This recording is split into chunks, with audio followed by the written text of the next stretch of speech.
Picture yourself in a moment of anger, the consuming fire that seems to take over your entire being. Your heart races, your thoughts narrow, and something primal rises within you. In these moments, it can feel as though you've become a different person, someone who cannot be reasoned with, someone who must act on this powerful impulse. This is the nature of anger, one of the most challenging emotions we face as human beings. There once was a story about an angry man who heard that the Buddha was teaching nearby. Fueled by his disdain for spiritual teachers whom he considered fraudulent, he sought out the Buddha with the intention of confronting him. Upon finding the Buddha seated peacefully among his disciples, the man hurled insults and accusations, his face contorted with rage. The Buddha remained silent, simply watching the man with compassionate eyes. When the angry man finally paused for breath, the Buddha asked him a gentle question: if someone offers you a gift, and you decline to accept it, to whom does the gift belong? To the giver, of course, the man replied, confused by this unexpected response. Then, said the Buddha, I decline to accept your anger. It remains with you. This simple exchange reveals a profound truth about anger. We believe it is thrust upon us by external circumstances, but in reality, it lives within us. It is our reaction, our response, our creation. And just as we give it life, we also have the power to transform it. Like many of you, I've struggled with anger throughout my life. Perhaps you've felt the burning shame that follows an angry outburst directed at someone you love. Or maybe you've experienced the corrosive effects of suppressed anger, how it silently eats away at your peace of mind, your relationships, and even your physical health. You are not alone in this struggle. Modern neuroscience confirms what Buddhist practitioners have known for centuries: anger triggers our fight-or-flight response, flooding our bodies with stress hormones that prepare us for confrontation or escape. Our thinking brain, the prefrontal cortex responsible for rational thought and impulse control, becomes temporarily hijacked by the more primitive amygdala, our emotional alarm system. In this state, we're literally not thinking clearly. We become reactive rather than responsive. But there is hope in understanding that anger, like all emotions, is impermanent. As Thich Nhat Hanh, the renowned Buddhist monk and peace activist, reminds us, anger is like a howling baby, suffering and crying. The baby needs his mother to embrace him. You are the mother for your baby, your anger. The moment you begin to practice breathing mindfully in and out, you have the energy of a mother to cradle and embrace the baby. This metaphor invites us to view our anger not as an enemy to be defeated, but as a part of ourselves that requires tender attention. Rather than pushing it away or letting it consume us, we can learn to hold it with mindful awareness, creating a space of compassion around it. Consider for a moment, what triggers your anger? Is it feeling disrespected? Being treated unfairly?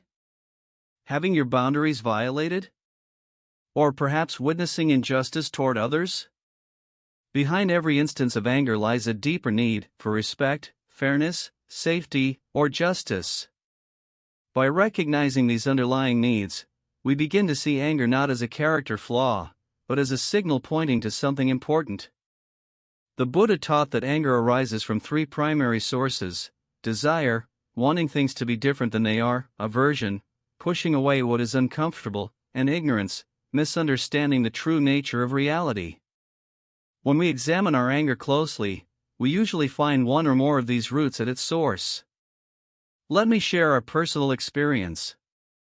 Years ago, I found myself caught in a pattern of frequent anger toward a colleague whose work style differed dramatically from mine.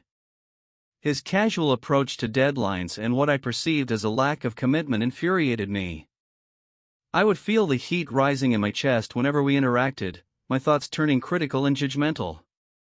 This pattern continued until I began practicing mindfulness meditation, which helped me recognize that my anger stemmed from my attachment to my way of working, desire, my discomfort with uncertainty, aversion, and my failure to recognize that there are many valid approaches to accomplishing goals, ignorance. This realization didn't immediately dissolve my anger, but it did help me create a small gap between the trigger and my response, a space in which I could choose a different way of being. And that is the first step toward freedom from anger's control. The journey toward emotional freedom is not about never feeling angry. Anger, like all emotions, has its purpose.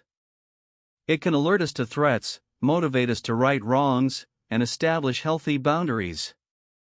The Buddha never taught the elimination of emotions but rather the skillful relationship with them.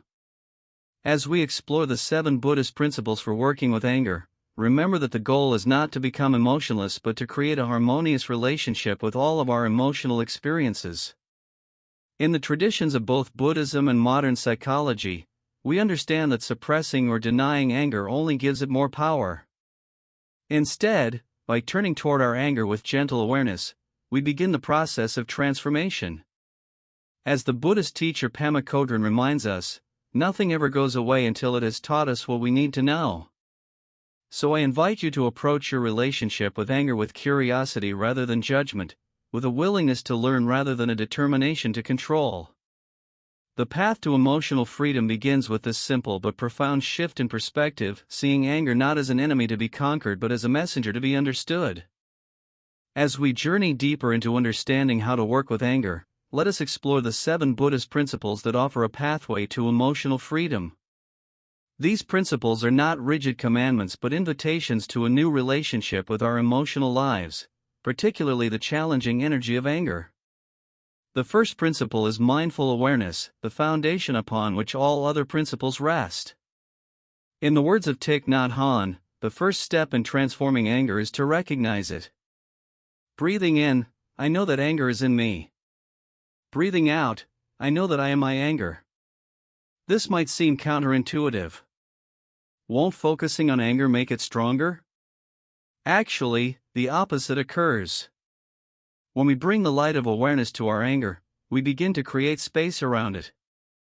We step out of identification with it, realizing I am experiencing anger rather than I am angry. Consider the metaphor of the sky and the clouds.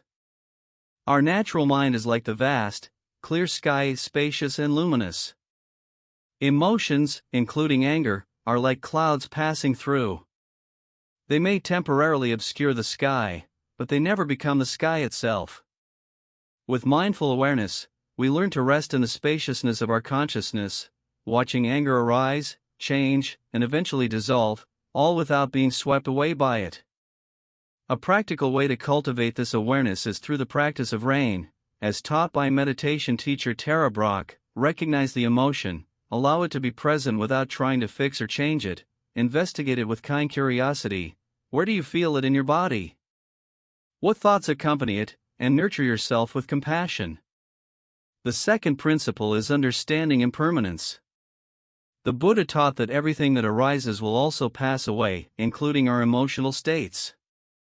When caught in anger's grip, it can feel as though this intense emotion will last forever.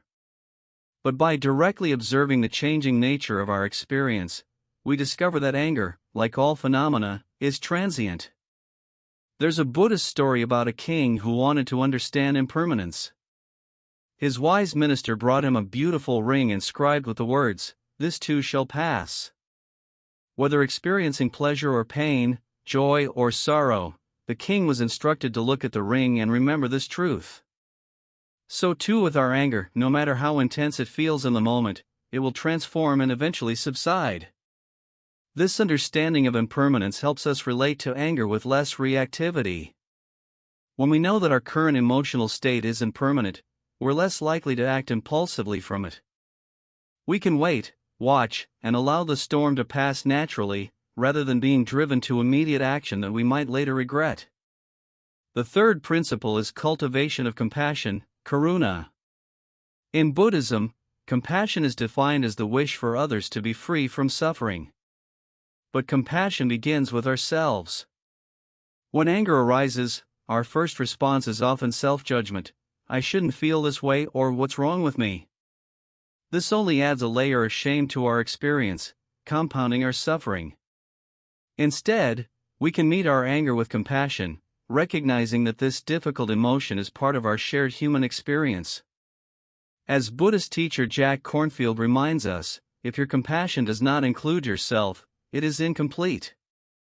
By holding our anger with tender care, much like Thich Nhat Hanh's mother cradling her crying baby, we create conditions for its natural transformation. Compassion extends outward as well. Often, our anger is directed at others who we believe have wronged us.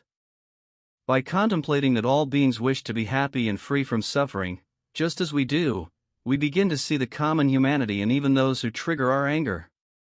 This doesn't mean we condone harmful actions, but rather that we recognize the universal struggle behind them. The fourth principle is the practice of loving kindness, metta. While compassion responds to suffering, loving kindness actively wishes for well-being. The traditional loving kindness meditation begins by directing good wishes toward ourselves. May I be safe. May I be happy. May I be healthy. May I live with ease. We then gradually extend these wishes to loved ones, neutral persons, difficult people, and eventually all beings. When practiced regularly, loving kindness creates a reservoir of goodwill that makes us less susceptible to anger's pull. Modern research confirms its benefits. Studies show that loving kindness meditation increases positive emotions, decreases negative emotions, including anger, and even slows cellular aging by protecting telomeres, the protective caps on our chromosomes. I once worked with a client who had harbored intense anger toward her father for decades due to childhood neglect. Through consistent loving kindness practice, she gradually transformed her relationship with this anger. She described it as melting a frozen part of my heart. While she didn't excuse her father's behavior, she found freedom from the grip of resentment that had colored her life for so long. The fifth principle is developing equanimity, upekkha. Equanimity is often misunderstood as indifference, but it's actually a balanced, stable mind that can remain centered amidst life's inevitable ups and downs. It's the quality that allows us to respond wisely to challenging situations rather than react habitually. In Buddhism, equanimity is cultivated through the understanding that all beings are heirs to their own karma, the natural consequences of their actions. This doesn't mean passivity in the face of injustice, but rather a deep recognition that we cannot control everything that happens to us. We can only choose our response. When anger arises, equanimity helps us pause and find our center before determining the most skillful course of action. It's the mental quality that reminds us, in the words of Holocaust survivor Viktor Frankl, that between stimulus and response there is a space. In that space is our power to choose our response. In our response lies our growth and our freedom. The sixth principle is right understanding. In Buddhist philosophy, right understanding refers to seeing things as they truly are, free from distortion. When it comes to anger, our perception is often clouded by what Buddhists call papanka, the proliferation of thoughts that elaborate on and amplify our initial reaction. For example, someone cuts us off in traffic, and within seconds, our minds have constructed an entire narrative. That person is a terrible driver. They're probably selfish in every area of life. People like that are what's wrong with society. And so on.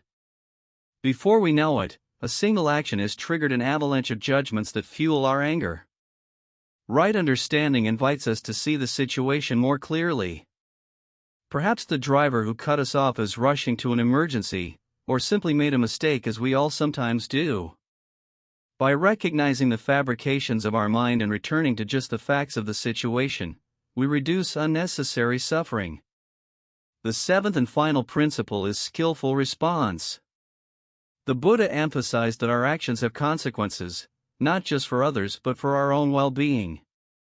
When we respond to anger with more anger, we only perpetuate the cycle of suffering. Skillful response means choosing actions that reduce harm and promote healing. There's a powerful Zen story about this principle. A senior monk and a junior monk were traveling together. They came to a river with a strong current where a young woman was waiting, unable to cross alone. Without hesitation, the senior monk carried the woman across. The junior monk was shocked but remained silent for several hours. Finally, unable to contain himself, he said, "As monks, we are not supposed to touch women. Why did you carry that woman across the river?" The senior monk replied, I left the woman by the river. Are you still carrying her? This story illustrates how we often carry the burden of anger long after the triggering event has passed. Skillful response means knowing when to act and when to let go. Sometimes the most skillful response to anger is direct communication, expressing our feelings and needs clearly and non-violently. Other times, it might be setting a boundary, taking protective action, or simply allowing the anger to dissolve through our mindful attention. These 7 principles: mindful awareness, understanding impermanence, cultivation of compassion, practice of loving kindness, developing equanimity, right understanding, and skillful response, form a comprehensive approach to working with anger. They are interdependent and mutually reinforcing. As we practice one, we naturally strengthen the others. Remember that this is a path of practice, not perfection.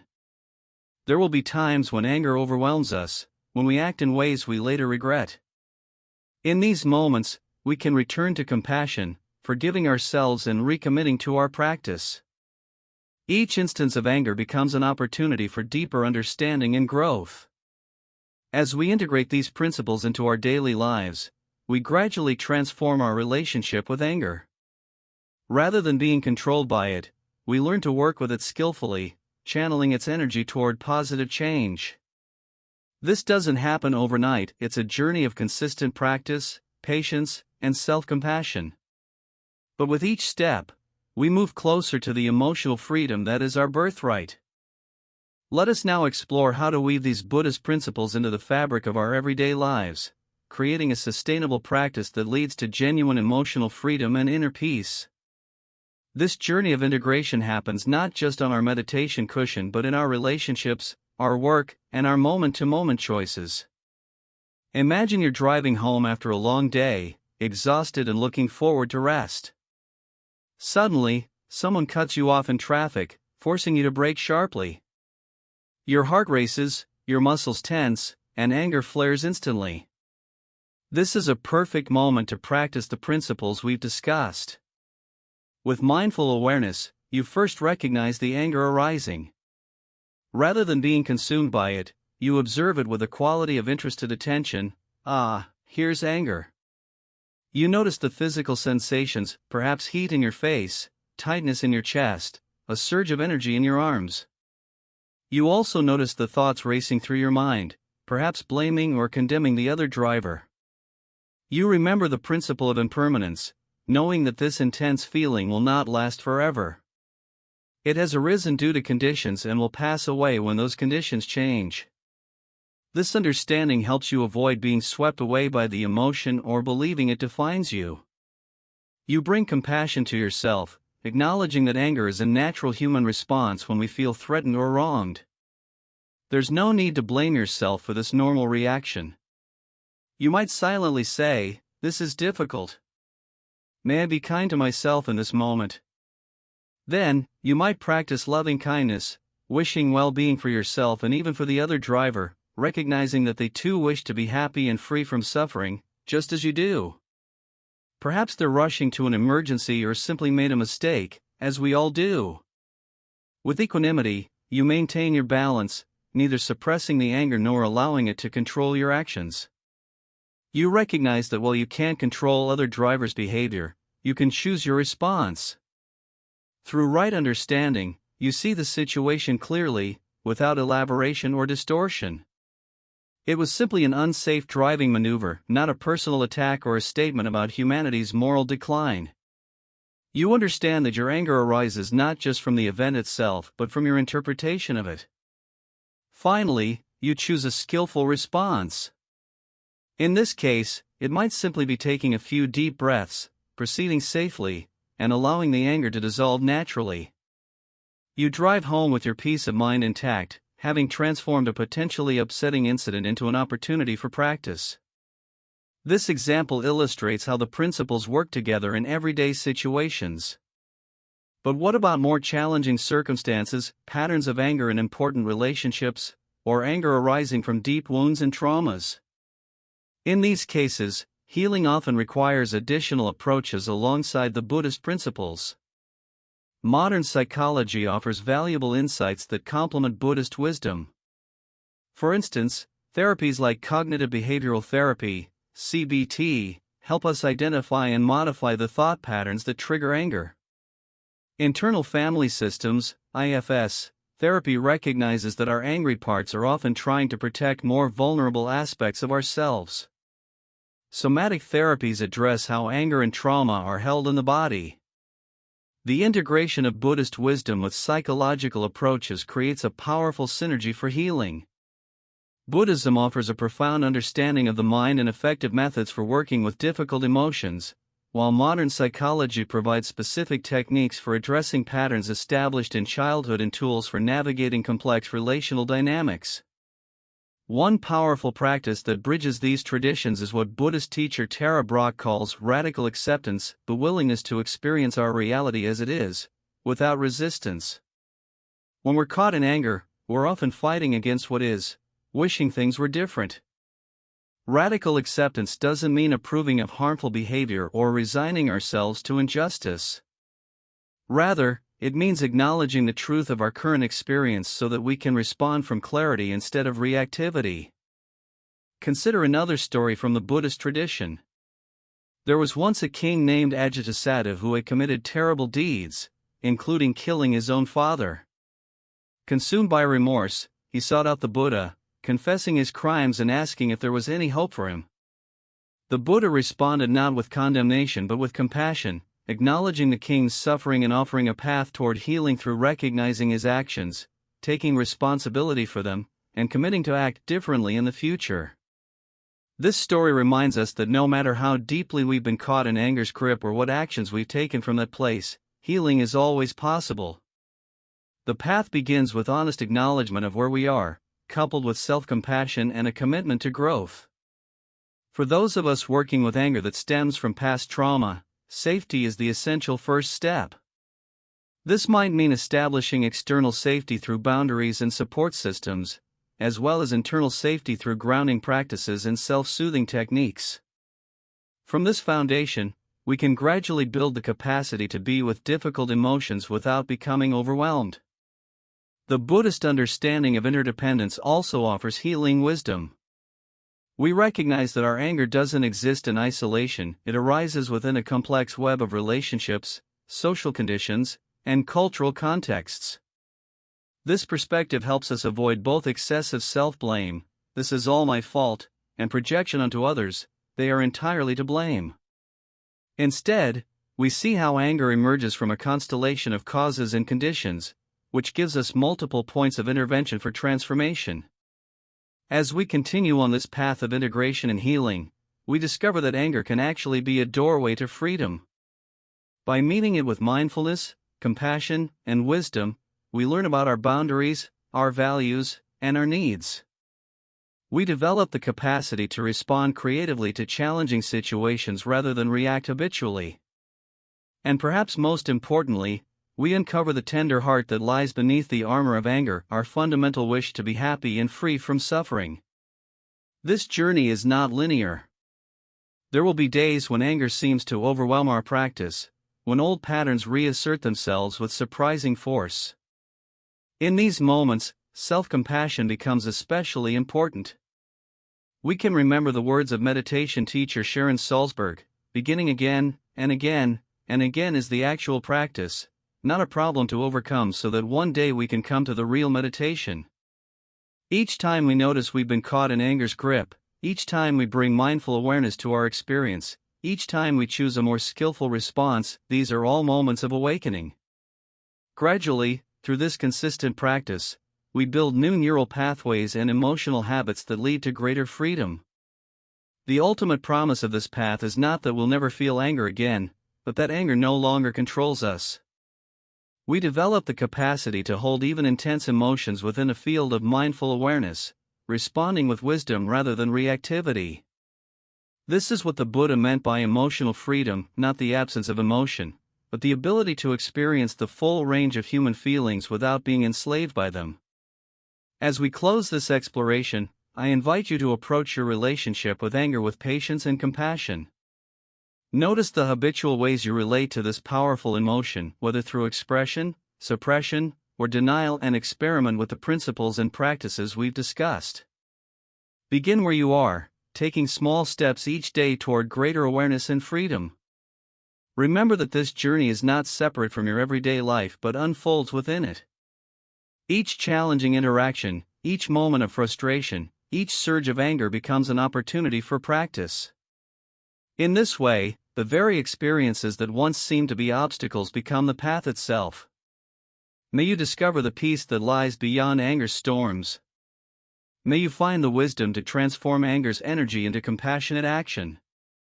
And may you experience the profound freedom that comes from no longer being controlled by your emotions, but instead meeting them with an open heart and a clear mind. This is the promise of the Buddha's teachings, a promise that is available to each of us, here and now, regardless of our past or present struggles with anger. The journey begins with a single mindful breath, a moment of kind awareness, and the courageous decision to relate to your emotional life in a new way.